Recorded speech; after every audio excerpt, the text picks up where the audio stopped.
20h au Bénin, voici le journal de la télévision nationale. Deux nouveaux ambassadeurs accrédités au Bénin, Wesley Choukan, celui des États-Unis, et Sidi Abdou du Niger, ils ont présenté leur lettre de créance ce matin au chef de l'État. Lumière du Bénin, 36 mois pour illuminer les 77 communes du pays. À son annonce, ce projet de lampadaire solaire de nouvelle génération sur 1600 km ravit les Béninois. On entendra quelques citoyens. Sécurité et sûreté au port de Cotonou. Comment faire face à une attaque crapuleuse ou un sabotage par explosif? Nous irons voir la parade conçue à travers une simulation organisée par Bénin Terminal. Merci de nous recevoir chez vous. Le chef de l'État a reçu les lettres de créance de deux nouveaux ambassadeurs, Wesley Choukan des États-Unis et Sidi Abdou du Niger, deux ambassadeurs accrédités au départ des anciens titulaires en fin de séjour diplomatique. L'Américain Wesley Choukan et le Nigérien Sidi Abdou sont présentés par Jérôme Humbo. Sidi Abdou, né en 1960 à Tamaské au Niger, est titulaire d'un diplôme d'ingénieur en agronomie et d'un diplôme de technique en physiatrie. Pendant une trentaine d'années, il a occupé plusieurs postes liés essentiellement à la recherche agronomique. Excellence, Monsieur le Président de la République. Marié et père de 6 enfants, il devient le nouvel ambassadeur extraordinaire et plénipotentiaire de la République du Niger près le Bénin, avec résidence à Cotonou. Les relations diplomatiques entre le Niger et le Bénin, elles sont excellentes. Elles sont d'abord vieilles. Ça fait très longtemps que le Niger a une ambassade ici. Et elles sont particulièrement excellentes. Les deux présidents de la République du Bénin et de la République du Niger sont des frères et qui expriment toujours leur volonté de renforcer les relations d'amitié et de coopération entre nos deux peuples. Le Niger et le Bénin partagent dans une certaine partie de nos pays le même peuple, le même groupe ethnique. Et quand vous venez vers Cotonou, vous avez une très forte concentration de Nigériens. Certains sont là depuis avant les indépendances. Mon premier message, c'est de demander aux Nigériens de respecter les lois du Bénin, mais de se sentir chez eux et qu'à toute occasion, ils ont là où ils peuvent aller se faire entendre. Cette remise de lettres s'est passée dans un esprit et dans un cadre, dans un état plein de chaleur, plein de fraternité. C'est comme si nous nous sommes connus il y a longtemps. C'était agréable et je remercie encore son Excellence pour la chaleur qui avait caractérisé quand même notre entretien. Brian Wesley Choukan est le nouvel ambassadeur des États-Unis d'Amérique près le Bénin. Né le 2 juillet 1968 dans l'État d'Oklahoma, il est titulaire d'une licence professionnelle et d'un master en droit. Il a commencé sa carrière diplomatique par une formation au département d'État américain en 1995 avant d'être nommé directeur des services généraux à l'ambassade des États-Unis à Cotonou de 1996 à 1998. Nommé directeur du bureau de l'envoyé spécial pour le Soudan et le sud du Soudan en 2017, M. Brian Wesley Choukan occupait depuis 2019 le poste de chargé d'affaires à l'ambassade des États-Unis d'Amérique près le Soudan à Khartoum avant sa nomination en qualité d'ambassadeur extraordinaire et plénipotentiaire des États-Unis d'Amérique près la République du Bénin avec résidence à Cotonou. C'est vraiment une occasion très spéciale pour mon épouse Claire et moi parce que nous avons commencé notre expérience, notre carrière diplomatique à l'étranger il y a 26 ans ici à Cotonou et nous sommes très contents d'être en retour. Ce qui m'a impressionné pendant cette période chez le peuple béninois continue à m'inspirer aujourd'hui. Votre respect des différences d'opinion et de croyances, votre hospitalité, votre résilience et votre créativité. Au cours de 26 ans, beaucoup de choses ont changé et je vois toutes ces choses. Je félicite le gouvernement du Bénin qui a pris des mesures importantes pour améliorer la vie des Béninois grâce aux infrastructures, aux soins de santé, à l'éducation et aux services publics comme l'électricité, en partenariat étroit avec les États-Unis. Ce qui n'a pas changé, ce sont les valeurs et les aspirations démocratiques partagées par les peuples béninois et américains. Comme j'ai partagé avec le président Talon, l'une des principales priorités de l'administration président Biden est de renforcer la démocratie tant aux États-Unis que dans le reste du monde. Nous avons également parlé de l'importance de continuer à travailler en étroite collaboration pour faire face aux nouvelles menaces de la sécurité. Je m'engage à renforcer et poursuivre ce travail important afin que tous les Béninois puissent réaliser leur plan potentiel dans la paix. D'abord pour le Niger. Le Niger, c'est un pays voisin, c'est un pays ami, c'est un pays frère. Nous avons les questions de transhumance qui ont été au cœur des questions, des discussions. Nous avons aussi les questions de sécurité et nous avons le fait aussi que le Niger est un pays qui utilise le port de Cotonou. Donc nous avons aussi des enjeux économiques entre le Niger et nous. Et sur toutes ces questions-là, le chef de l'État a été très précis, il a été très clair, il a pu échanger avec l'ambassadeur et nous avons noté une convergence de vues et surtout un engagement de l'ambassadeur Abdou Sidi de contribuer à consolider ces relations-là et dès le mois prochain, nous nous rencontrons pour une première revue et il y aura une rencontre, une séance de travail détaillée avec le président de la République. En ce qui concerne les États-Unis d'Amérique, c'est important aussi de noter que c'est un pays qui joue un rôle important dans notre développement économique. Vous connaissez le programme financé par le MCC au Bénin, qu'on appelle MCA ici. Vous savez également que sur les questions de sécurité, nous travaillons ensemble et que dans les enjeux globaux, c'est-à-dire sur le plan international, que ce soit au niveau des Nations Unies, nous avons une concertation permanente pour que les valeurs que nous avons en partage, pour que les enjeux internationaux sur lesquels nous sommes très engagés puissent trouver les réponses les plus appropriées. Je sais, par exemple, que en ce qui concerne les États-Unis d'Amérique, nous avons un travail de perception sur lequel nous devons travailler avec eux. Nous savons que un certain nombre de Béninois ont pensé que cette relation avec les États-Unis n'était pas au beau fixe. Je puis vous affirmer que c'est une relation qui est au beau fixe, qui se consolide. Et nous avons plusieurs chantiers sur lesquels nous allons travailler, les questions économiques.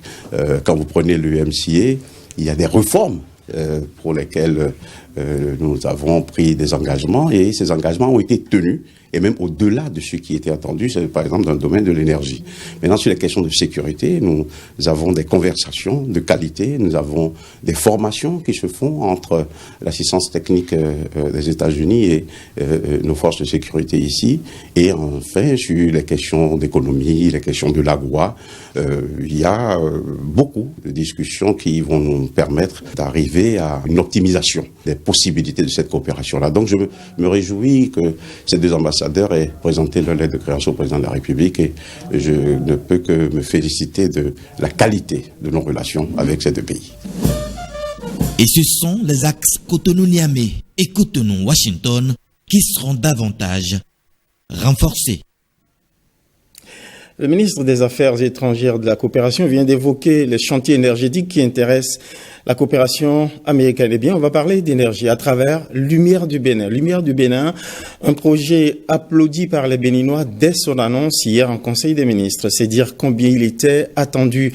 Ce projet va permettre d'illuminer davantage les 77 communes du Bénin. Lumière du Bénin, c'est plus de 1600 km de voies éclairées dans les principaux chefs-lieux, mais également à travers les communes. Lénèque Agwazaou et Varizomaou ont recueilli des réactions de quelques citoyens dès l'annonce de ce projet.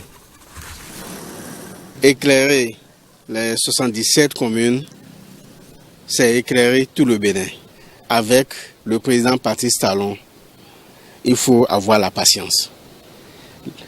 C'est un monsieur qui ne se précipite pas lorsqu'il veut faire quelque chose pour le bonheur des Béninois. Et aujourd'hui, voilà ce qu'il donne au peuple béninois. Moi, je dirais vraiment un grand merci à ce président et à tout son gouvernement. Ça va limiter beaucoup de choses, beaucoup de dégâts, les braquages, l'insécurité totale ainsi que les assassinats. Quand l'éclairage public n'est pas effectif, c'est tout un problème pour les gens de voir plus clair. Et ça coûte très cher et si le gouvernement a mis des moyens dedans pour que nous pouvions trouver satisfaction dans ce domaine, nous n'allons que prier pour ce gouvernement. Plusieurs contrées de notre pays se retrouvent sans lumière les soirs. Et ce projet vient régler beaucoup de problèmes, à savoir le problème d'insécurité et le problème aussi de travail.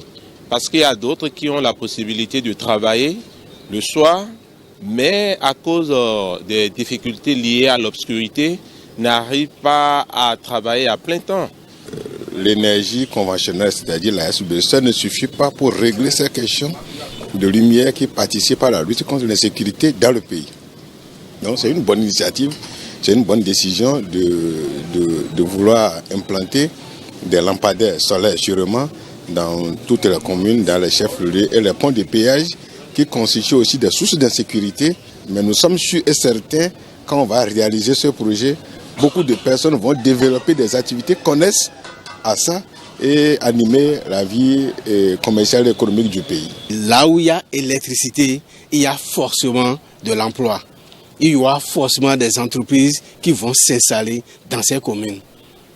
Donc, il y a de la valeur ajoutée. Cette initiative du gouvernement permettra également au pays d'être au même diapason que d'autres métropoles à l'extérieur.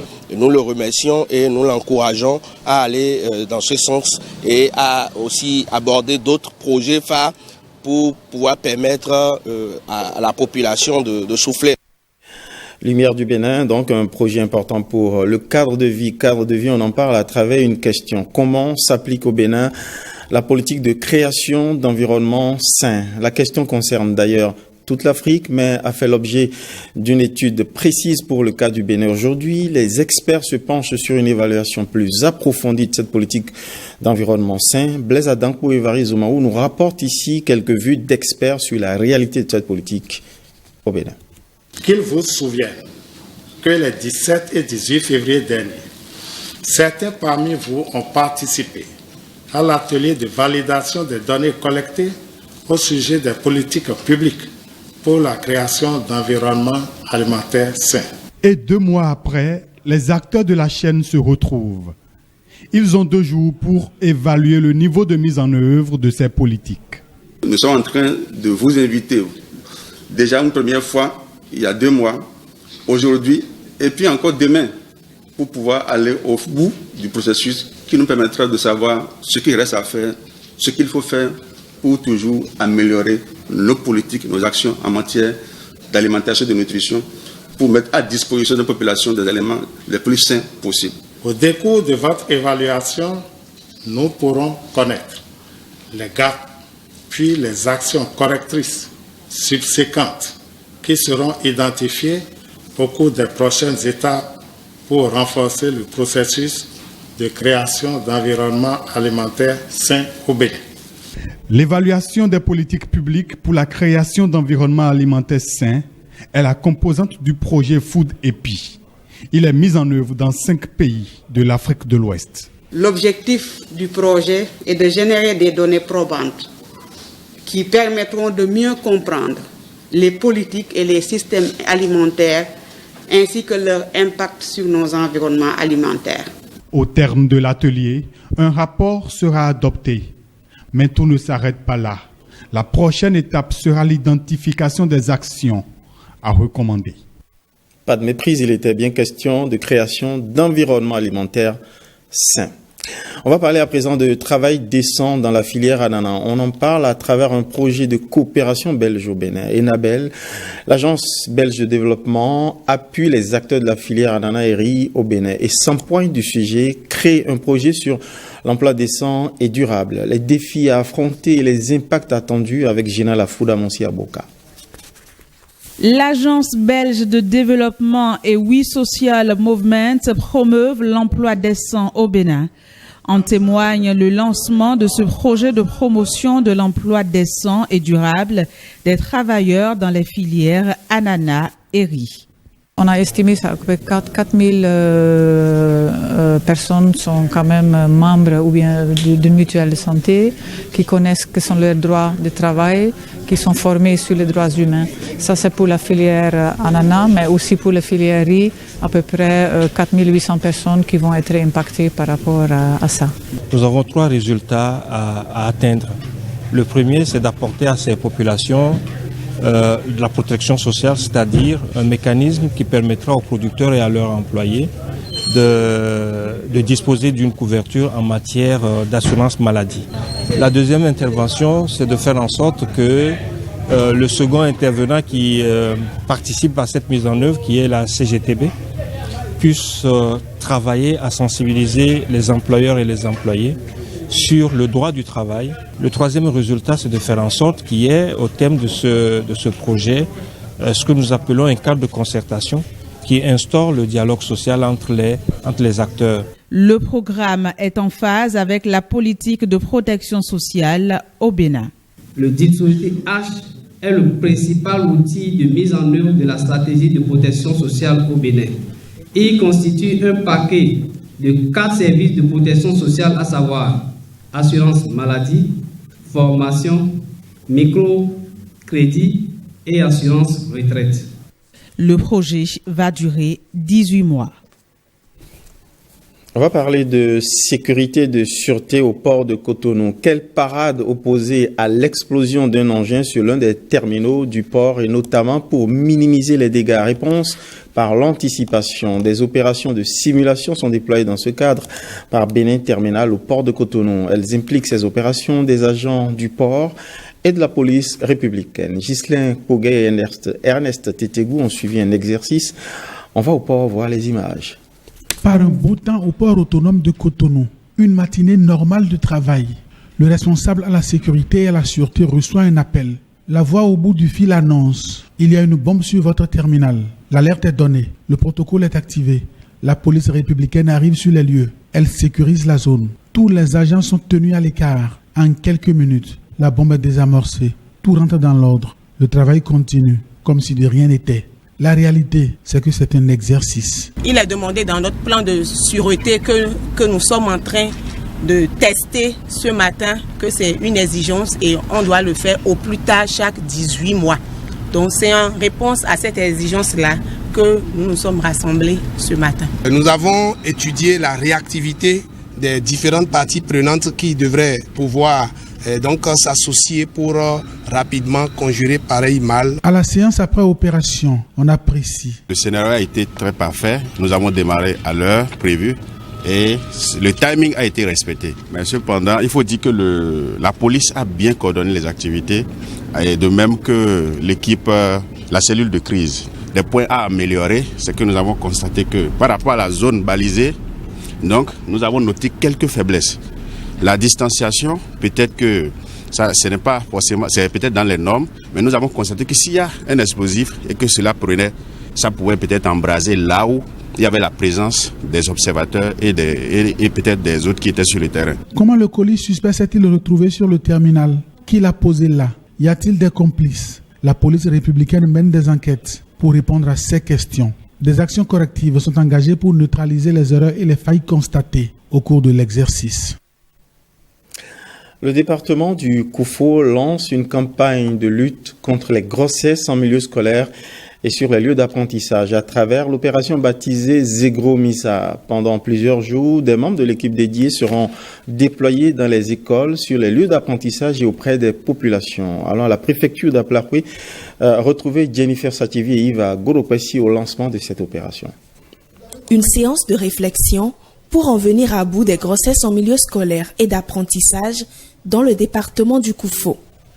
Sont conviés aux travaux les conseillers municipaux des différentes communes et des partenaires engagés dans la lutte contre les grossesses en milieu scolaire. Vous avez plaidé pour que notre accompagnement soit beaucoup plus utile en matière de boîte à images, en matière d'outils de visibilité et des arguments de campagne beaucoup plus précis pour faciliter la campagne pour les autres années. Nous avons pris bonne note. L'opération Zéro grossesse en milieu scolaire et d'apprentissage se veut être la cheville ouvrière pour l'éradication totale de ce mal qui semble avoir la peau dure malgré les progrès recensés. Pour l'atteinte des objectifs fixés, l'implication de chaque acteur est indispensable. Si vous protégez nos enfants, nos filles, vous respectez les lois et règlements de la République. C'est un bon choix. Je voudrais vous remercier pour cela, vous féliciter et vous renvoyer sur le terrain pour que la paix soit, pour que nos enfants soient mieux protégés et pour que le développement soit la chose la mieux partagée de nous tous. Plusieurs activités sont prévues dans le cadre de l'opération Zegurumisa pour des résultats effectifs. Une série de sensibilisation se tiendra dans 48 collèges et 12 centres de formation artisanale à compter du mercredi 4 mai 2022. C'est un geste banal mais salvateur. Nous sommes le 5 mai, journée décrétée journée d'hygiène des mains depuis 2009 par l'OMS, l'Organisation mondiale de la santé, unie pour la sécurité. Nettoyez vos mains, c'est le thème de la campagne de cette année.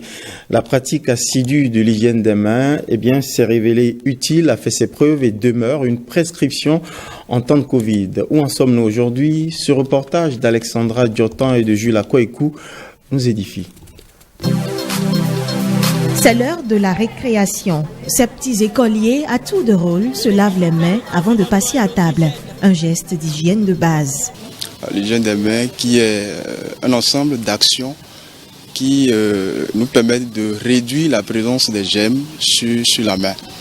Et ça regroupe deux choses essentiellement, c'est le lavage des mains et la friction hydroalcoolique. Donc c'est les deux ensemble qui font l'hygiène des mains.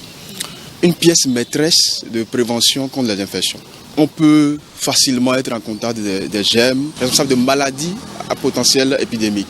Ces maladies ont pour nom la diarrhée, le choléra, les infections respiratoires et les fièvres hémorragiques, telles la Covid-19, connue récemment. Le lavage des mains permet d'enlever 80% des microbes quand il est bien fait. C'est une dizaine d'étapes codifiées par l'OMS. Il faut commencer par asperger ses mains de l'eau, ensuite mettre du savon. Après le savon, il faut frotter correctement les paumes de main. Après les paumes de main, c'est les dos de la main. Et quand on finit avec les dos de la main, c'est les pouces. Il faut laver correctement les pouces. Après les pouces, maintenant, il faut nettoyer le dos des doigts, comme ceci, les deux côtés. Après le dos des doigts, maintenant, on nettoie correctement les pulpes des doigts. Et c'est après ça, maintenant, qu'on rince ses doigts, on peut rincer ses doigts. En réalité, le Covid-19 est venu pour nous amener à bien faire les choses. C'est des gestes systématiques, spontanés qu'on devrait avoir. Les instants de frayeur passés, l'on a malheureusement tôt fait à plusieurs endroits de ranger aux oubliettes ces précieux dispositifs de lave-mains. Preuve que les anciennes habitudes ont repris le dessus. Il est nécessaire de se laver les mains plusieurs fois dans la journée, notamment à la sortie des toilettes, après avoir manipulé des objets souillés, avant de faire la cuisine, avant et après les repas. Politique à présent, les législatives en vue en 2023 ont amené le médiateur à initier une série de rencontres de médiation avec les partis politiques. On se penche sur cette série de rencontres qui a connu quelques partis qui ont répondu présents, 14 au total sur les 16 invités. Et écoutez, dans le cadre des prochaines élections législatives, 2 partis de l'opposition n'ont pas répondu à l'invitation du médiateur. Le secrétaire général du médiateur de la République donne ici un peu plus de détails à travers une déclaration de presse. Il est au micro de Jennifer Sativi et Yves Agorokwesi. Ces échanges, dont l'objectif principal est d'établir les conditions favorables à la tenue d'élections législatives sans violence en janvier 2023, ont connu la participation effective de délégations de 14 partis politiques sur les 16 invités. Seuls les partis La Flamme renouvelée et Restaurer Espoir n'ont pas effectué de déplacement sur Grand Popo.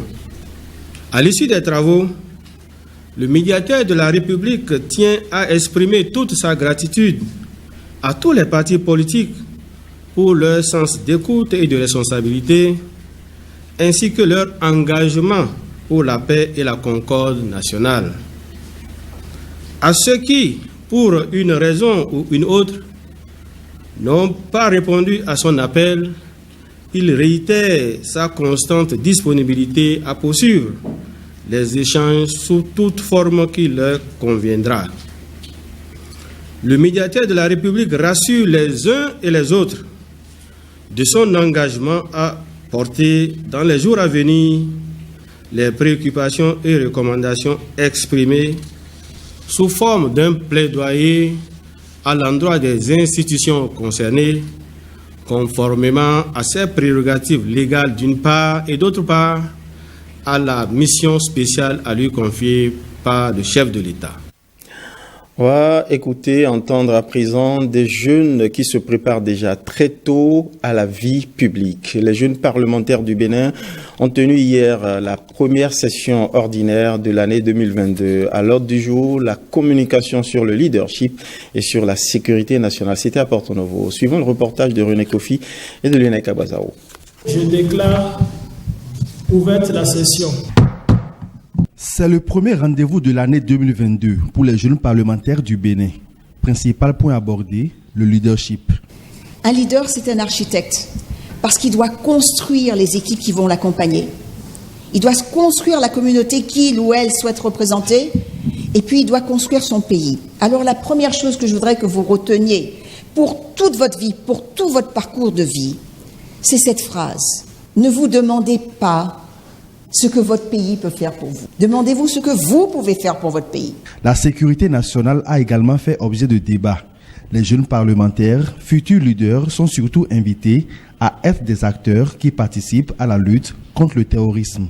On n'est plus ni dans le déni, ni dans une sorte de contemplation de ce qui se passe à nos frontières. On est dans une phase de prise de conscience de l'ampleur de la menace et dans une phase d'action, de réaction. En tant que jeune, en tant que leader, en tant que citoyen, quel est le rôle que vous pourriez également jouer en complément de ce que l'État peut faire? Parce que s'il suffisait d'avoir des budgets importants, d'acheter des équipements, de recruter pour faire reculer le terrorisme, il y a longtemps que certains pays, en tout cas dans la région, l'auraient fait. Parce que quand vous prenez des pays comme le Mali, le Burkina, le budget de la sécurité ont plus que triplé ces dernières années. Après cette session, chacun des parlementaires ne pas mieux outillé pour aborder ces thématiques avec ses mandats. Culture, on va parler de la Biennale Ouida 2022, un projet pour booster les arts et la culture vaudon par la mise en place et la mise en œuvre d'une nouvelle gouvernance durable du patrimoine matériel et immatériel touristique sur toute l'étendue du territoire de Ouida. C'est à juste titre que ce projet soit lancé donc à Ouida, au palais du chef spirituel suprême du vaudon Wendo. Patrick Diosso et Ernest Tetegou étaient au lancement. Biennale Ouida 2022 pour booster les arts et cultures vaudou et pour les booter hors de leur cocon péjoratif. Sujet, objet et projet symbolique. Sujet symbolique par quelques dates. Par exemple, jour du lancement sur orbite, ce 5-5-20-22 sonne 4 fois, comme les 11, 12, 13, 14 août 2022. 4 jours d'escale terre pour dignitaires et universitaires. Objet symbolique par quelques lieux. Théâtre du lancement, ici, la capitale touristique aux 3 noms.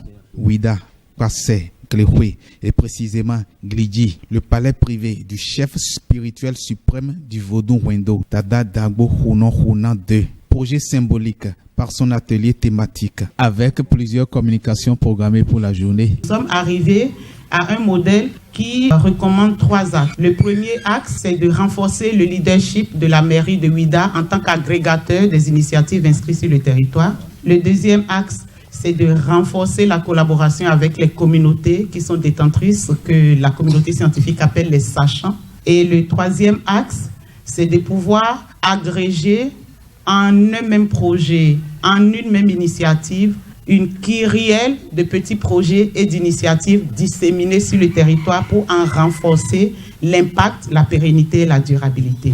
La Biennale Ouida 2022 Art et Culture Vaudon est le premier projet prioritaire issu de cette enquête diagnostique sur quel modèle économique pour la valorisation des patrimoines inscrits sur le territoire de Ouida.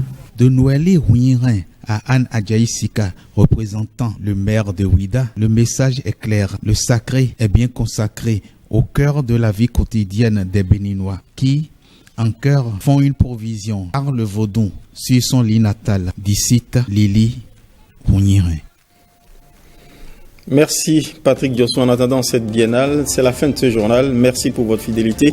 Merci à toutes les équipes qui ont contribué à sa livraison et bonsoir chez vous.